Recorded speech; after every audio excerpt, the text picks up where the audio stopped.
Je vous remercie Madame la présidente. C'est un plaisir d'avoir Christine Lagarde avec nous, aujourd'hui. Je voulais donc, la remercier. La pandémie de la Covid-19 et les règles de distanciation ont bouleversé nos modes de comportement jusqu'à nos modes, de paiement et depuis mars, on constate une augmentation considérable du nombre, de transactions, des paiements sans contact par carte bancaire. Mais il est vrai qu'une étude récente a démontré qu'un certain nombre de nos citoyens étaient inquiets de l'absence de sécurisation de ce type de paiement. Donc ma question est double, Madame Lagarde, puisqu'il est vrai en fait que les risques sont omniprésents, comme par exemple les cyberattaques ou les fraudes, et la défiance des utilisateurs dans la monnaie, tout comme ces risques liés à la cybersécurité, sont autant de menaces potentielles pour la stabilité monétaire. Et alors que la Banque centrale européenne doit publier ce mois-ci une étude sur l'attitude des consommateurs en matière de paiement dans la zone euro, est-ce que vous pourriez nous en dire davantage sur les principaux enseignements que vous comptez tirer de cette étude, et notamment en ce qui concerne la nécessité actuelle de conjuguer transformation numérique, confiance et protection face aux risques afin de garantir donc la stabilité monétaire. Je vous remercie.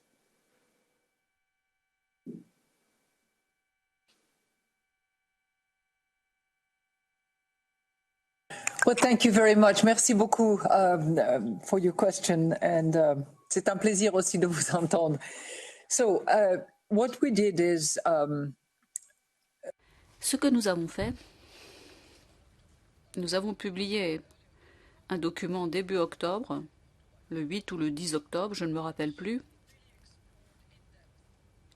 qui examinait de façon approfondie les caractéristiques d'un euro numérique pour le secteur de détail. Nous avons évalué les coûts, les bénéfices, les risques, les éléments connexes, la réponse à apporter. Ensuite, nous avons lancé une consultation qui a commencé à la mi-octobre et qui s'achèvera à la mi-janvier. Je n'ai pas encore les résultats de cette consultation, bien entendu. Donc je ne sais pas. Franchement, je ne sais pas. Quels seront les résultats? La participation est très importante des suspects habituels, nous y serons très attentifs, mais du public général également, qui exprime effectivement leur inquiétude, et nous en tiendrons compte. Lorsqu'au Conseil des gouverneurs, nous proposerons le lancement effectif d'un projet. Nous sommes toujours très prudents avant de lancer un projet. En plus des inquiétudes en matière de politique monétaire, en plus des canaux utilisés en matière de politique monétaire, en plus des questions de stabilité financière, comme vous l'avez dit, il y a tout l'aspect sécurité.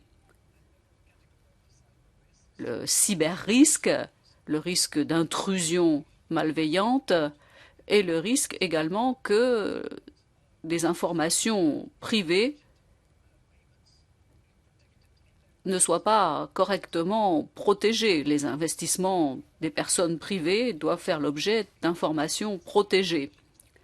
Donc il s'agit de toute une gamme de problèmes à envisager avant de faire des choix technologiques.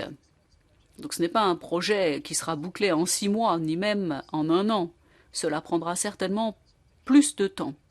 Il y aura plus de consultations. D'ici là, ce qui me semble vraiment important,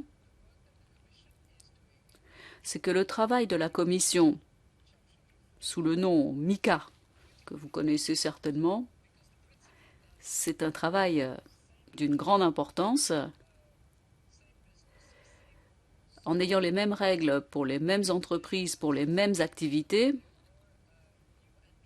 nous savons qu'il y a de nouveaux venus sur ce marché. Il faut qu'ils respectent la même réglementation, qu'ils fassent l'objet de la même supervision et qu'ils respectent les mêmes normes élevées en matière de respect de la vie privée, d'utilisation des données personnelles et d'utilisation de toutes les données.